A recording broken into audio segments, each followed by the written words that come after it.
Welcome back to my YouTube channel. मैं BD Singh sir. आज environmental chemistry का मैं सेकंड क्लास लेके उपस्थित हूँ। तो आप लोग फटाफट रेडी हो जाइए। आज हम सेकंड क्लास पढ़ेंगे। तो सेकंड क्लास के पहले हम आपको फर्स्ट क्लास का थोड़ा सा एक्सप्लेन कर देते हैं ताकि आपको सेकंड क्लास समझने में आसानी हो। ऐसे यूट्यूब पे है, जो डिटेल से देखना चाहे वो यूट्यूब पे जाके देख सकते हैं। तो हम आपको बता दें कि हम फर्स्ट क्लास में सबसे पहले इन्वायरमेंटल केमिस्ट्री का डेफिनेशन बताए थे, जिसमें बताए थे कि इन्वायरमेंट में जो केमिकल फेनोमेना होता है उसी का स्टडी हम लोग करते हैं इन्वायरमेंटल केमिस्ट्री में। इन्वायरमेंट में जो केमिकल फेनोमेना होता है उसी का स्टडी करते हैं। बहुत सारा केमिकल्स रिएक्शन होता है, उसी का स्टडी करते हैं हम लोग इन्वायरमेंटल केमिस्ट्री में। फिर हम बताएं इन्वायरमेंट क्या है, तो हम बताएं सराउंडिंग को ही हम लोग क्या बोलते हैं, इन्वायरमेंट। सराउंडिंग को ही क्या बोलेंगे, इन्वायरमेंट। इन्वायरमेंट का चार कंपोनेंट हम लोग पढ़े थे, एटमॉस्फेयर, हाइड्रोस्फेयर, लिथोस्फेयर और बायोस्फेयर। फिर हम एटमॉस्फेयर स्टार्ट किए थे। एटमॉस्फेयर को बताए थे हम चार रीजन में बांटे थे, ट्रोपोस्फेयर, स्ट्रेटोस्फेयर, मेसोस्फेयर और आइनोस्फेयर। तो ये चार रीजन में जो किलोमीटर पे है, किलोमीटर वाइज बांटा गया है, उसको हम लोग चार रीजन में बांटे थे, यानी ट्रोपोस्फेयर को कुल चार रीजन में बांटे थे। फिर हम आगे चले थे जिसमें बताया हाइड्रोस्फेयर। हाइड्रोस्फेयर में बताया वाटर से रिलेटेड है। हमारा पूरा पृथ्वी का 3 भाग पानी है, यानी हाइड्रोस्फेयर है। फिर हम आगे पढ़े थे लिथोस्फेयर। लिथोस्फेयर में बताए थे हार्ड पार्ट, जैसे पहाड़ वगैरह जो है वो किसमें आएगा, लिथोस्फेयर में। और फिर लास्ट में हम बताए बायोस्फेयर, और बायोस्फेयर में बताए कि ये एटमॉस्फेयर, लिथोस्फेयर और हाइड्रोस्फेयर, और उसमें लिविंग बीइंग जो उससे इंटरेक्ट करता है, ये सभी को मिला के हम लोग क्या कहते हैं, बायोस्फेयर। तो ये सारा कुछ हम इसमें स्टडी किए थे फर्स्ट क्लास में। और अब हम लोग आगे चलेंगे environmental pollution. Environmental pollution and environmental pollutant. मतलब एनवायरमेंटल पॉल्यूशन, तो पॉल्यूशन जिस वजह से होता है, जो मटेरियल, जो सबस्टांस के वजह से होता है, उसको हम लोग पॉल्यूटेंट कहते हैं। तो दोनों को हम लोग यहाँ स्टडी करेंगे। तो देखिए कहता है the addition of any undesirable material to air, water and soil, है ना। मतलब कि कोई भी सबस्टांस जो अनडिजायरेबल हो, जो अनचाहा हो, वो सबस्टांस अगर एयर में, वाटर में और सॉइल में, है ना, ऐड होता है या जाता है उसमें ड्यू टू नेचुरल सोर्स या ह्यूमन एक्टिविटी के वजह से, चाहे तो नेचुरली भी जा रहा हो या तो ह्यूमन एक्टिविटी के वजह से, मतलब ह्यूमन कोई वर्क करता हो जिसके वजह से ऐसा कोई भी मटेरियल जो एनवायरमेंट में ऐड होता हो, चाहे वाटर में या एयर में या सॉइल में, नहीं, तो उसके वजह से which effect the quality of environment is called environmental pollution. मतलब उसके वजह से जो एनवायरमेंट के क्वालिटी पे इफेक्ट पड़ता है, उसी को हम लोग क्या बोलते हैं, एनवायरमेंटल। कि जो कोई भी सबस्टांस के वजह से एनवायरमेंट के क्वालिटी पे इफेक्ट पड़ता हो, उसको हम लोग बोलते हैं एनवायरमेंटल पॉल्यूशन। और जिस मटेरियल के वजह से, जिस सबस्टांस के वजह से ऐसा होता हो, उसको हम लोग बोलेंगे एनवायरमेंटल पॉल्यूटेंट। क्या बोलेंगे, एनवायरमेंटल पॉल्यूटेंट। तो आइए आपको बताएं, the undesirable material which added to the environment is called a pollutant. मतलब वो सबस्टांस जो पॉल्यूशन क्रिएट करता हो, उस सबस्टांस को हम लोग पॉल्यूटेंट कहेंगे या एनवायरमेंटल पॉल्यूटेंट कहेंगे। नेक्स्ट में कॉज ऑफ पॉल्यूशन या कॉजेज ऑफ पॉल्यूशन। पॉल्यूशन का क्या क्या कारण हो सकता है, तो सबसे बड़ा कारण रैपिड ग्रोथ। आज ह्यूमन अपने ग्रोथ के चलते वो सारा कुछ कर रहा है जिससे एनवायरमेंट के क्वालिटी को क्या होता है, खराब करता है, यानी एनवायरमेंट का क्वालिटी खराब होता है, यानी पॉल्यूशन होता है। तो जो रैपिड ग्रोथ है, तेजी से ग्रोथ हो रहा है, इसीलिए बोला जाता है कि सस्टेनेबल ग्रोथ होना चाहिए। मतलब ऐसा ग्रोथ जो पॉल्यूशन जिससे ना हो या उतना ही हो जिससे कोई हार्म ना हो। तो यहाँ पर आपको बोला गया कॉजेज ऑफ पॉल्यूशन। पॉल्यूशन का रीजन क्या है, तो सबसे बड़ा रीजन, ऐसे तो कई सारा रीजन है, सबसे बड़ा रीजन जो है वो फास्ट ग्रोथ है ना। तेजी से ग्रोथ करने के चक्कर में आज मानव ह्यूमन, है ना, चाहे वो ग्रोथ करने के चक्कर में क्या क्या करता हो, अर्बनाइजेशन मतलब शहरीकरण, है ना, पेड़ पौधा काटते जा रहा है, रोड बनाते जा रहा है, शहर बनाते जा रहा है। एक्सेसिव इंडस्ट्रियलाइजेशन मतलब ज्यादा से ज्यादा इंडस्ट्री बिठा रहा है, जिससे धुआं हो रहा है या वाटर पॉल्यूशन भी हो रहा है, लैंड पॉल्यूशन भी हो रहा है। Use of pesticides in agriculture, आज आप देखिएगा किसान लोग बहुत ज्यादा केमिकल फर्टिलाइजर का यूज किया करता है खेत में, उससे भी पॉल्यूशन होता है। तो ये सारा चीज जो है पॉल्यूशन का वजह है, जिसके वजह से इन्वायरमेंट का क्वालिटी खराब हो रहा है ना। तो पॉल्यूशन का कॉज ये सब कुछ है, और भी बहुत सारा है, इसमें कुछ इंपॉर्टेंट ये सब है। नेक्स्ट में हम लोग देखेंगे टाइप्स ऑफ पॉल्यूटेंट। पॉल्यूटेंट का टाइप क्या होता है, तो हम जो पॉल्यूटेंट का टाइप पढ़ेंगे उसको अलग अलग आधार पे बांट के पढ़ते हैं। तो पहला हम लोग देखेंगे प्राइमरी एंड सेकेंडरी पॉल्यूटेंट। देखिए यहाँ पर क्या primary pollutant, those which after their formation enter the environment and remain as such, जो बनने के साथ एनवायरनमेंट में जाओ और उसी तरह से वो क्या रहे, मौजूद रहे, यानी वो किसी तरह से रिएक्शन ना करे, किसी से कंबाइन करके कोई दूसरा चीज ना बना दे, मतलब जैसे उसका फॉर्मेशन हो और उसी फॉर्म में नेचर में रहे और उससे पॉल्यूशन होता हो, तो वैसे पॉल्यूटेंट को हम लोग प्राइमरी पॉल्यूटेंट कहेंगे। आइए फिर से एक बार, प्राइमरी पॉल्यूटेंट किसको कहेंगे, जैसे कोई भी चीज फॉर्म किया, बना और बनने के साथ एनवायरनमेंट में वो इंटर्स कर गया और वो उसी फॉर्म में अगर एनवायरनमेंट में हो तो वैसे सब्सटेंस को हम लोग प्राइमरी पॉल्यूटेंट कहेंगे। तो प्राइमरी पॉल्यूटेंट का एग्जांपल बहुत सारा, NO, NO2, SO2 तुरंत बनता है ना, जैसे फोसिल फ्यूल्स को हम लोग बर्न करते हैं या ऑटोमोबाइल चलता है तो SO2 या बहुत सारा इस तरह का गैस निकलता है, जो निकलने के साथ ही नेचर में चला जाता है और वो उसी फॉर्म में मौजूद रहे। तो ऐसे पॉल्यूटेंट को हम लोग प्राइमरी पॉल्यूटेंट कहते हैं। क्लियर है? तो हम लोग सेकेंडरी पॉल्यूटेंट्स देखेंगे।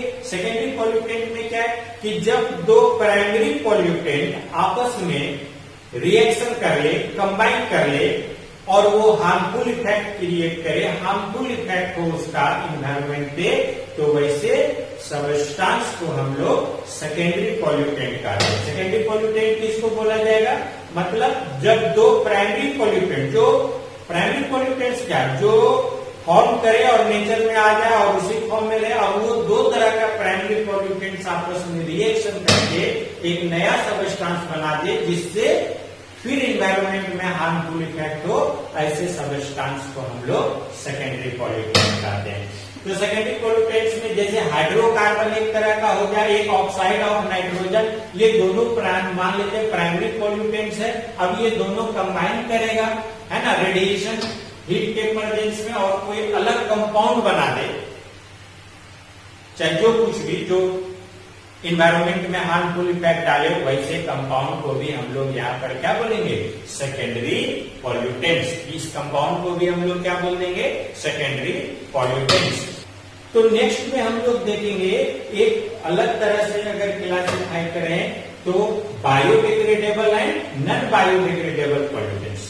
तो फर्स्ट में हम लोग देखेंगे बायोडिग्रेडेबल पॉल्यूटेंट्स। तो बायोडिग्रेडेबल पॉल्यूटेंट्स में क्या होता है, तो ऐसा सब्सटेंस जो माइक्रो ऑर्गेनिज्म के द्वारा इजीली डिकम्पोज हो जाए, नष्ट हो जाए, है ना, मतलब कि कुछ समय तक अगर कुछ अमाउंट में रहे तो उसके वजह से ज्यादा पॉल्यूशन भी क्रिएट नहीं हो।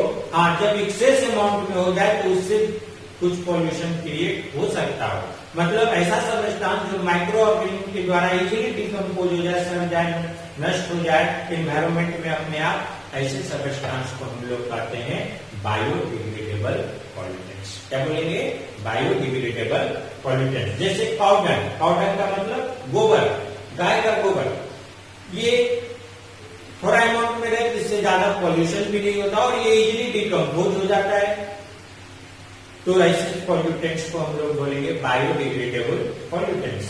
नॉन बायोडिग्रेडेबल पॉल्यूटेंट्स जो इजीली डिकम्पोज ना हो, जो इजीली डिकम्पोज ना हो माइक्रो ऑर्गेनिज्म के द्वारा, है ना, the material which do not undergo degradation और degrade very slowly but their presence even in very small amount in the environment is very harmful. कहता है जो इजीली डिकम्पोज ना हो या धीरे धीरे डिकम्पोज हो, मतलब इन्वायरमेंट में कुछ समय रहे तो इन्वायरमेंट के लिए वो बहुत हार्मफुल होता हो, वैसे मटेरियल को ही हम लोग, वैसे सब्सटेंस को ही हम लोग क्या कहेंगे, नॉन बायोडिग्रेडेबल पॉल्यूटेंट। अब इसमें जैसे एग्जांपल में देखिए क्या कहता है, Hg है, मरकरी है, एल्युमिनियम है, डीडीटी मच्छर को भगाने के लिए जो जिसका यूज किया जाता है स्प्रे का, नहीं क्या फुल फॉर्म में डीडीटी का डाइक्लोरो डाइफिनाइल ट्राइक्लोरोइथेन, 12th में ये पढ़ना है आपको डिटेल से, वहां पर पढ़ाया जाएगा। तो ये डीडीटी जो है मच्छर भगाने वाला ये स्प्रे है, उसी का नाम है। तो ये सब भी एक पॉल्यूटेंट्स है कि ये नॉन बायोडिग्रेडेबल पॉल्यूटेंट्स में आता है, जो इजीली डिकम्पोज नहीं होता है नेचर में, जिसके वजह से हार्मफुल इफेक्ट आता है नेचर में। ऐसे मटेरियल को, ऐसे सब्सटेंस को ही हम लोग कहते हैं नॉन बायोडिग्रेडेबल पॉल्यूटेंट्स। कहने का मतलब बायोडिग्रेडेबल जो इजीली डिकम्पोज हो जाए, जो बहुत ज्यादा इफेक्ट, हार्मफुल इफेक्ट ना डाले एनवायरमेंट पे, जबकि नॉन बायोडिग्रेडेबल पॉल्यूटेंट्स होता है जो इजीली डिकम्पोज ना होता हो नेचर में, माइक्रो ऑर्गेनिज्म भी इजीली डिकम्पोज ना कर पाता हो और उसके रहने से काफी ज्यादा हार्मफुल इफेक्ट आता हो एनवायरमेंट पे, ऐसे सब्सटेंस को ही हम लोग नॉन बायोडिग्रेडेबल पॉल्यूटेंट्स कहते हैं। क्लियर है? आइए अब देखते हैं टाइप्स ऑफ पॉल्यूशन। क्या देखेंगे? Types of pollution. तो पॉल्यूशन का टाइप हम लोग किसके नेचर पे, पॉल्यूटेंट्स और इन्वायरमेंटल कंपोनेंट के आधार पर बांट के पढ़ेंगे। किसके आधार पे? Depending on the nature of pollutant and also environmental component. जो बताए environmental component atmosphere, hydrosphere, lithosphere और बायोस्फेयर, और यहाँ नेचर ऑफ पॉल्यूटेंट्स के आधार पे हम लोग अगर पॉल्यूशन को बांटे तो पॉल्यूशन कितने तरह का, 6 मेजर तरह का पॉल्यूशन हम लोग पढ़ेंगे। कौन कौन सा? Air pollution, water pollution, soil या लैंड पॉल्यूशन, नॉइज पॉल्यूशन, ये साउंड पॉल्यूशन है, pollution by radioactive substance, जो रेडियो एक्टिव सब्सटेंस के द्वारा होता है उसका पॉल्यूशन, और थर्मल पॉल्यूशन। ये 6 मेजर टाइप का पॉल्यूशन होता है, जिसमें ये 3 पॉल्यूशन ही ज्यादा हम लोग स्टडी करेंगे इसमें, एयर पॉल्यूशन, वाटर और सॉइल, है ना। ये 3 पॉल्यूशन ही हमको इसमें ज्यादा स्टडी करना होता है और इसी से ज्यादा क्वेश्चन भी पूछा जाता है। हालांकि शॉर्ट में हम लोग नॉइज पॉल्यूशन या रेडियो एक्टिव सब्सटेंस या थर्मल पॉल्यूशन के भी बारे में स्टडी करेंगे। तो सबसे पहले हम लोग क्या करेंगे? Air pollution. एयर पॉल्यूशन में क्या कहता है कि जब कोई अनडिजायरेबल मटेरियल एटमॉस्फेयर में ऐड होता हो या एयर में ऐड होता हो, अनडिजायरेबल मटेरियल, चाहे वो नेचुरल सोर्स के द्वारा हो या ह्यूमन एक्टिविटी के द्वारा हो, तो जब भी कोई नेचुरल सोर्स या ह्यूमन एक्टिविटी के द्वारा वैसा सब्सटेंस या हम लोग बोले undesirable substance, undesirable material add होता हो, जिससे एयर की क्वालिटी को इफेक्ट होता हो, एयर का क्वालिटी इफेक्ट होता हो, एयर का क्वालिटी खराब होता हो, वैसे पॉल्यूशन को ही हम लोग क्या बोलेंगे? Air pollution. इसको बोला गया एयर पॉल्यूशन। फिर से समझिए कि जब कोई भी सब्सटेंस एटमॉस्फेयर में ऐड होता हो जिसके वजह से एयर का क्वालिटी खराब हो, चाहे वो नेचुरल सोर्स के द्वारा ऐड हो रहा हो अथवा ह्यूमन एक्टिविटी के द्वारा ऐड हो रहा हो, तो वैसे पॉल्यूशन को हम लोग एयर पॉल्यूशन कहते हैं। वैसे पॉल्यूशन को क्या बोलेंगे?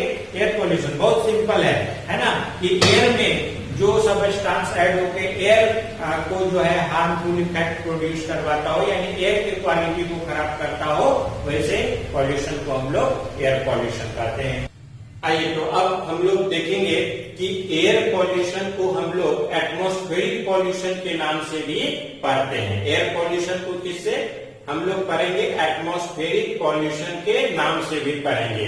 तो एयर पॉल्यूशन को हम लोग एटमॉस्फेरिक पॉल्यूशन के नाम से पढ़ते हैं, और एटमॉस्फेरिक पॉल्यूशन को हम लोग 2 भाग में डिवाइड करके पढ़ते हैं, ट्रोपोस्फेरिक पॉल्यूशन और स्ट्रेटोस्फेरिक पॉल्यूशन। क्योंकि ट्रोपोस्फेयर 11 किलोमीटर रेंज तक होता है अर्थ से, और स्ट्रेटोस्फीयर उससे ऊपर 50 किलोमीटर तक होता है। तो 50 किलोमीटर तक ही हम लोग पॉल्यूशन का स्टडी करते हैं। ऐसे तो एटमॉस्फेयर को हम लोग आगे मेसोस्फीयर और आयनोस्फीयर में भी ऊपर तक रीजन में बांटे थे, लेकिन हम लोग पॉल्यूशन स्ट्रेटोस्फीयर तक ही स्टडी करते हैं। यानी एटमॉस्फेरिक पॉल्यूशन को हम लोग दो भाग में जो डिवाइड करते हैं, ट्रोपोस्फेरिक पॉल्यूशन जो अर्थ से 11 किलोमीटर तक ऊपर, और फिर उससे ऊपर 50 किलोमीटर तक में क्या पॉल्यूशन होता है उसको हम लोग स्ट्रेटोस्फेरिक पॉल्यूशन में स्टडी करेंगे।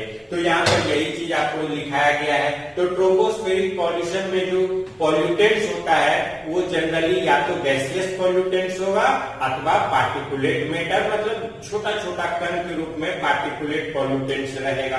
तो गैसियस पॉल्यूटेंट्स में जो गैसियस एयर पॉल्यूटेंट्स होगा उसमें कौन कौन सा गैस रहता है, तो oxides of sulphur, oxides of nitrogen and oxides of carbon, ये तीन गैस मुख्य रूप से गैसियस एयर पॉल्यूटेंट्स में ट्रोपोस्फेरिक पॉल्यूशन में यानी ट्रोपोस्फेयर में मौजूद होता है। साथ ही हाइड्रोजन सल्फाइड H2S जिसका फॉर्मूला होता है, hydrocarbon, ozone and other oxidant, ये सब भी गैस जो होता है मौजूद होता है किसमें, एयर पॉल्यूशन के रूप में। नेक्स्ट में देखेंगे पार्टिकुलेट पॉल्यूटेंट। तो पार्टिकुलेट पॉल्यूटेंट में क्या क्या रहेगा, तो इसमें dust, mist, fumes, smoke etc. ये सब मौजूद रहता है। जैसे डस्ट तो आप समझ गए, धूल, मिस्ट क्या होता है, कोहरा होता है, कुहासा, फ्यूम्स धुआं जैसा हुआ कोई सब्सटेंस जो गैस के रूप में हो, स्मोक में क्या हो गया, जो भी कोई चीज जलने से उत्पन्न होता है स्मोक होता है। स्मॉग क्या हो गया,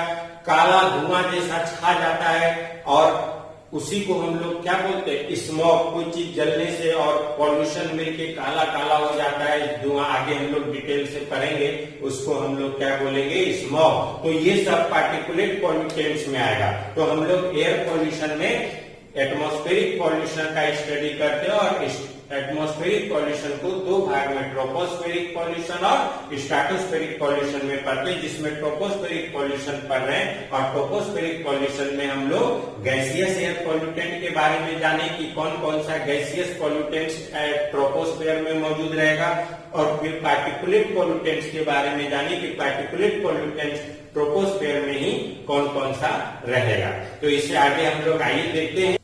तो आइए देखते हैं gaseous air pollutants. Gaseous air pollutants में हम लोग फर्स्ट में क्या देख रहे हैं, ऑक्साइड ऑफ सल्फर, है ना। सल्फर का जो ऑक्सीजन के साथ कॉम्बिनेशन होता है जैसे SO2, SO3, ये सब ऑक्साइड ऑफ सल्फर में आएगा।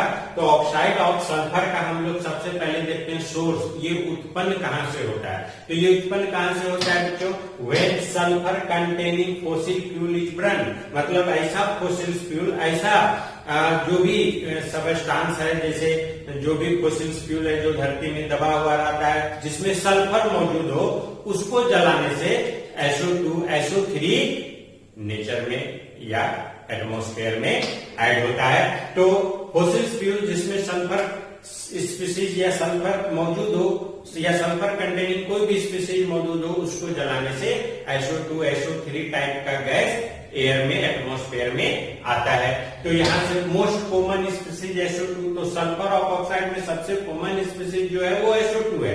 तो SO2, SO3 भी है ना, हार्मफुल इफेक्ट, लेकिन SO3 से SO2 ज्यादा कॉमन है। हार्मफुल इफेक्ट में देखेंगे इसके वजह से, यानी एटमॉस्फेयर में अगर SO2, SO3 ये सब बढ़ता है, मुख्य रूप से SO2, तो उससे हार्मफुल इफेक्ट क्या क्या पड़ेगा, तो ह्यूमन पे भी क्या और प्लांट पे भी क्या। तो ह्यूमन पे क्या पड़ रहा है, एस्थमा, ब्रोंकाइटिस, एम्फिसेमा, ये सब डिजीज ह्यूमन में होता है। आप लोग को पता होगा, है ना, खांसी से रिलेटेड एस्थमा, ब्रोंकाइटिस, मतलब गले से जो नली है उससे रिलेटेड होता है, लोग खांसता है, हाँफता है, उससे रिलेटेड बीमारी है। एम्फाइसेमा भी एक पल्मोनरी डिजीज है, मतलब लंग्स का डिजीज है जिसमें सांस लेने में दिक्कत होता है। तो ये सब डिजीज तब होगा जब एटमॉस्फेयर में SO2 ज्यादा आता है, कंसंट्रेशन SO2 का बढ़ता है एटमॉस्फेयर में, तो ये सब ह्यूमन में डिजीज होने का चांसेस रहता है। प्लांट में क्या होगा, stiffness of flower buds due to fall off from plants, मतलब ज्यादा ग्रोथ नहीं करेगा, बौना टाइप का स्टिफनेस मतलब छोटा छोटा होगा और बाद में वो प्लांट से क्या हो जाता है, गिर जाता है। तो ये प्लांट में भी हार्म पहुंचाता है और ह्यूमन को तो पहुंचाता ही पहुंचाता है, यानी स्पीसीज चाहे कोई भी हो उसको हम पहुंचा सकता है अगर इस तरह का एयर पॉल्यूशन होता है।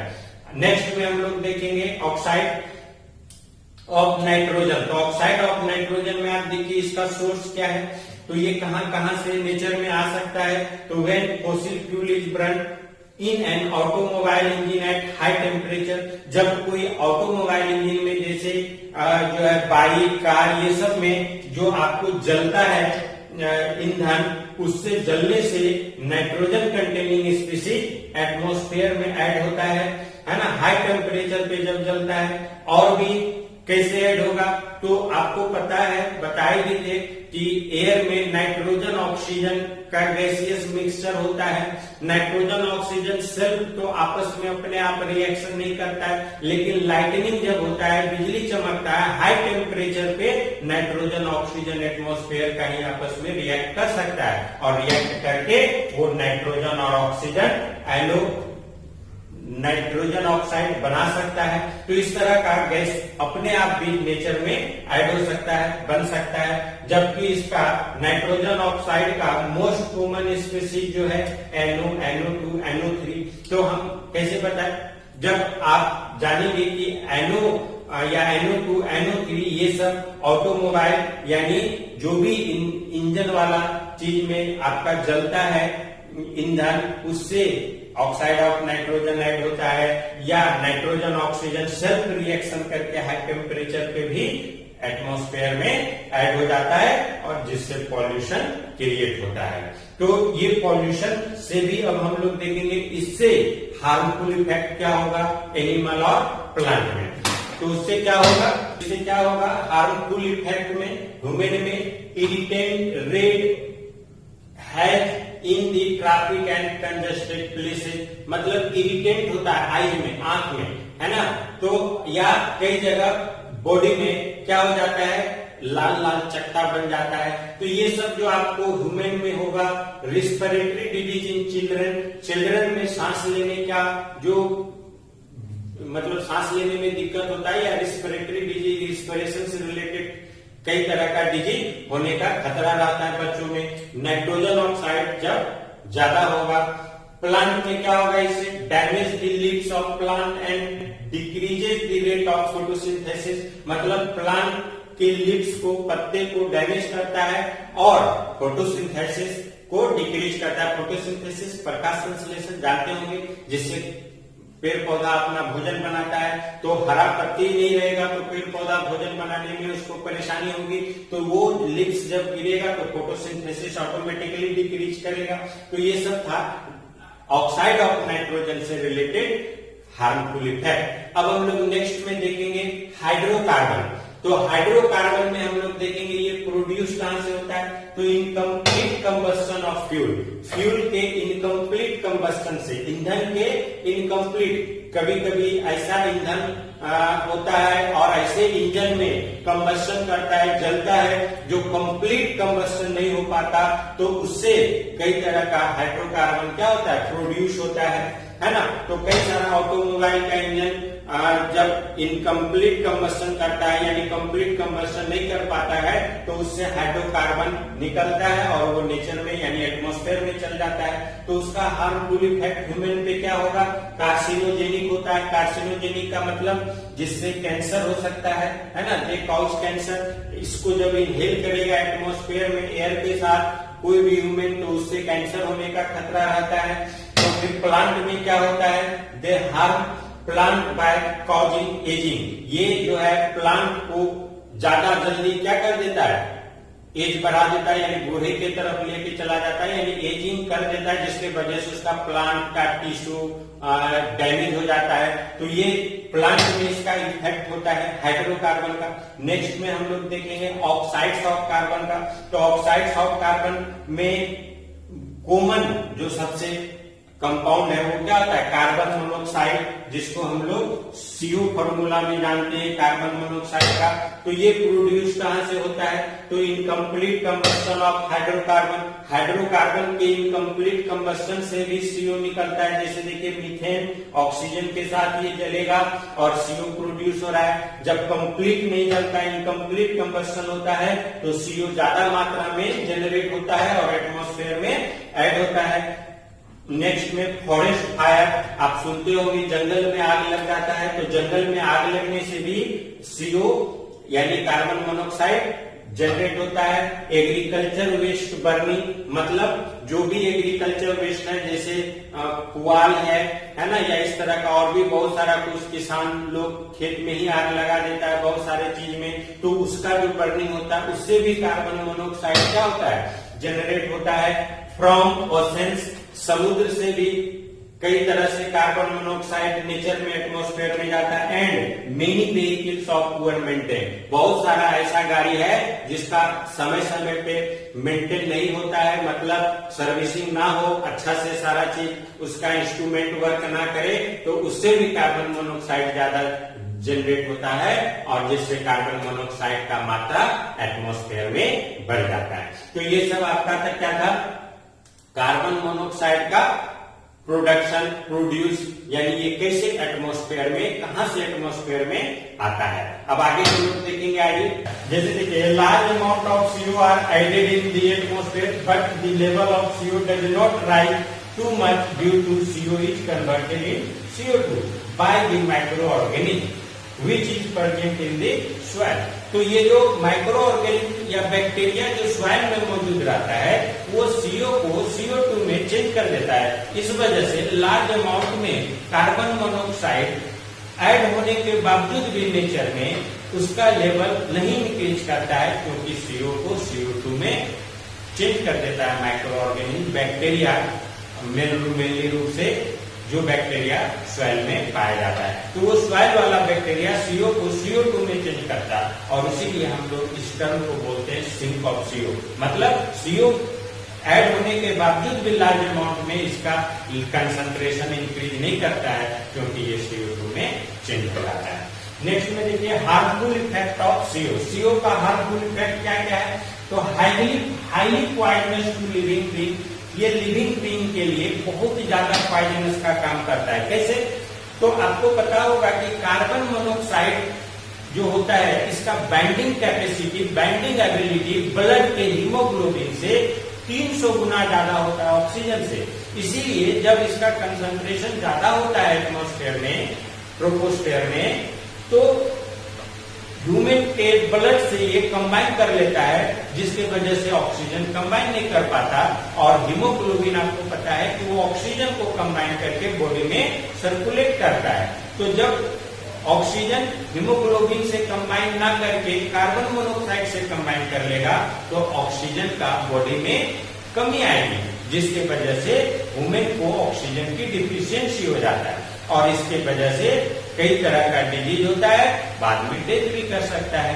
तो ये एक तरह से पॉइजनस का काम करता है। इसीलिए देखिए यहाँ पर बताया गया है कि highly poisonous to living being because CO combined with haemoglobin of RBC यानी ब्लड, है ना, तो ब्लड के हीमोग्लोबिन से कार्बन मोनोऑक्साइड कंबाइन कर लेता है about 300 times easily then O2, है ना। ऑक्सीजन से 300 गुना ज्यादा कंबाइनिंग कैपेसिटी रखता है कार्बन मोनोऑक्साइड, किसके साथ, ब्लड में हीमोग्लोबिन के साथ। तो ब्लड में हीमोग्लोबिन के साथ जब कार्बन मोनोऑक्साइड कंबाइन कर लेता है, तो वो क्या बना लेता है, कार्बोक्सी हीमोग्लोबिन। क्या बना लेता है, carboxy haemoglobin, and the block the delivery of oxygen to the organs and tissue, जिसके वजह से वो टिश्यू और ऑर्गन में ऑक्सीजन को सप्लाई करना बंद कर देता है, क्योंकि हीमोग्लोबिन कार्बन मोनोऑक्साइड से कंबाइन कर लेता, ऑक्सीजन से कर नहीं पाता, जिसके वजह से ऑक्सीजन का कमी हो जाता है बॉडी में। तो इस तरह से देखिए हीमोग्लोबिन है ये HB CO से ये कंबाइन कर रहा है, HbCO यानी कार्बोक्सी हीमोग्लोबिन इसको बोलते हैं। जबकि ये अगर नहीं रहे, कंसंट्रेशन इसका ज्यादा नेचर में नहीं रहे, तो हीमोग्लोबिन ऑक्सीजन से कंबाइन करके ऑक्सी हीमोग्लोबिन बनाता है। तो कार्बोक्सी हीमोग्लोबिन बनाने की वजह से ऑक्सी हीमोग्लोबिन का मात्रा घटता है, जिसकी वजह से ह्यूमन में काफी ज्यादा डिफिकल्टी आती है। This oxygen deficiency result into headache, इसके वजह से हेडेक मतलब सिर में दर्द होना शुरू होता है, वीक आई साइट, दूर तक दिखता नहीं है, कमजोरी हो जाता है देखने में, नर्वसनेस फील करता है एंड कार्डियोवास्कुलर डिजीज और लंग से भी जुड़ा हुआ काफी सारा डिजीज हो जाता है। तो फिर से एक बार बताएंगे, ये VVI है ना, इसको कई बार मेडिकल में नीट में पूछा जा चुका है, समझिएगा। फिर से एक बार बताएं, कार्बन मोनोऑक्साइड क्या होता है कि ये ब्लड में जो मौजूद हीमोग्लोबिन होता है उससे कंबाइन कर लेता है और इसमें कंबाइन करने का क्षमता ऑक्सीजन से 300 गुना ज्यादा होता है। इसके कंसंट्रेशन को बढ़ने से ह्यूमन में CO ज्यादा कंबाइन कर लेगा हीमोग्लोबिन के साथ, जिसके वजह से ऑक्सी हीमोग्लोबिन का कंसंट्रेशन घट जाता है और कार्बोक्सी हीमोग्लोबिन का कंसंट्रेशन बढ़ जाता है। इसके वजह से कई सारा headache, weak eyesight, cardiovascular disease ये सब ह्यूमन में होता है। इसी वजह से CO ज्यादा खतरनाक होता है किसी भी और दूसरे गैस के रिस्पेक्ट में। तो देखिए एक क्वेश्चन है, why people are advised not to smoke of pregnant women. कहने का मतलब क्यों लोग जो है प्रेग्नेंट वुमेन को, गर्भवती महिला को ये स्मोकिंग करने का है ना सलाह नहीं देता है, यानी गर्भवती महिला को स्मोकिंग करने का सलाह नहीं देता या नहीं करने के लिए कहा जाता है, ऐसा क्यों?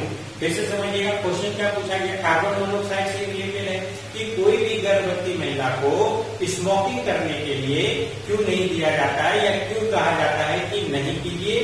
तो उसका रीजन ये है, आंसर में देखिए, इफ हैबिट ऑफ स्मोकिंग, अगर कोई गर्भवती महिला स्मोकिंग का हैबिट होता है यानी स्मोकिंग करती है, देन इंक्रीज CO लेवल, मतलब कार्बन मोनोऑक्साइड का लेवल क्या करता है, इंक्रीज करता है। अगर कोई महिला स्मोकिंग करती है, गर्भवती महिला स्मोकिंग करती है, तो उसमें कार्बन मोनोऑक्साइड का लेवल ब्लड में क्या होगा, इंक्रीज करेगा। और जब ऑक्सीजन में कार्बन मोनोऑक्साइड इंक्रीज करेगा, मतलब जब ब्लड में कार्बन मोनोऑक्साइड वाला कंसंट्रेशन इंक्रीज करेगा, मतलब कार्बोक्सी हीमोग्लोबिन इंक्रीज करेगा, तो ऑक्सी हीमोग्लोबिन डिक्रीज करेगा, जिसके वजह से बच्चे को सफिशिएंट अमाउंट में ऑक्सीजन नहीं मिल पाएगा और उसका रिजल्ट क्या होता है, प्री मैच्योर बर्थ हो जाता है, मतलब बच्चा को मैच्योर होने के पहले ही जन्म हो जाता है, जिससे बच्चा डेड भी हो सकता है। और भी क्या होता है, स्पॉन्टेनियस एबॉर्शन भी हो जाता है, या फिर प्री मैच्योर हो गया या एबॉर्शन ही हो गया, है ना। एंड डिफॉर्म्ड बेबी, या कभी कभी ऐसा बेबी जन्म लेता है जो कि अच्छा नहीं होता है, मतलब हाथ पैर लंगड़ा लूंगा ऐसा कुछ भी हो सकता है। इसी वजह से बोला जाता है कि प्रेग्नेंट वुमेन को स्मोकिंग नहीं करने देता या कार्बन मोनोऑक्साइड के कंसंट्रेशन में रहने से ऐसा हो सकता है। क्लियर है। नेक्स्ट में हम लोग देखते हैं कार्बन डाइऑक्साइड, क्योंकि हम कार्बन का ऑक्साइड पढ़ रहे हैं तो उसमें कार्बन डाइऑक्साइड भी एक गैस आएगा। तो ये प्रोड्यूस कैसे होता है, रिस्पायरेशन के थ्रू, हम लोग भी या कई सारा लिविंग बीइंग सांस छोड़ता है, उससे CO2 निकलता है। फॉसिल फ्यूल्स का बर्निंग होगा एनर्जी के लिए, मतलब बहुत लोग देखिएगा कोयला लकड़ी ये सब जलाता है खाना पकाने के लिए और भी कई सारा एनर्जी के काम के लिए, तो उसमें भी CO2 निकलता है। वोल्केनिक इरप्शन, जब जहाँ वोल्केनो फूटता है काफी सारा गैसेज निकलता है, उसमें CO2 भी निकलता है। तो ये सब मुख्य वजह है CO2 को एटमॉस्फेयर में आने का।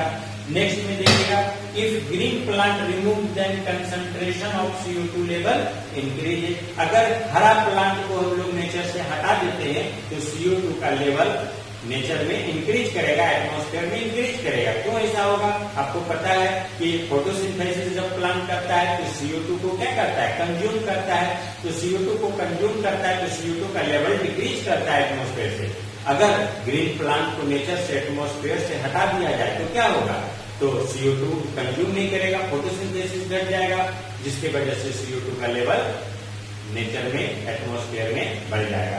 तो यही यहाँ पर कहता है कि ग्रीन प्लांट को रिमूव करने से CO2 का लेवल नेचर में एटमॉस्फेयर में इंक्रीज करता है। इसीलिए ग्रीन प्लांट को एप्रोप्रिएट नंबर में नेचर में होना जरूरी है ना, ताकि वो CO2 के लेवल को भी मेंटेन करके रखे और साथ में O2 को भी जनरेट करे, जो ह्यूमन बींग्स के लिए या किसी भी लिविंग बींग के लिए क्या है, जरूरी है, मस्ट है। और यही बताया गया है कि ग्रीन प्लांट CO2 लेवल को ना सिर्फ कंट्रोल करता है बल्कि O2 को भी बढ़ाता है। इसलिए CO2 को कंट्रोल मेंटेन करने के लिए और O2 को जनरेट कराने के लिए ग्रीन प्लांट का एटमॉस्फेयर में यानी नेचर में रहना जरूरी है।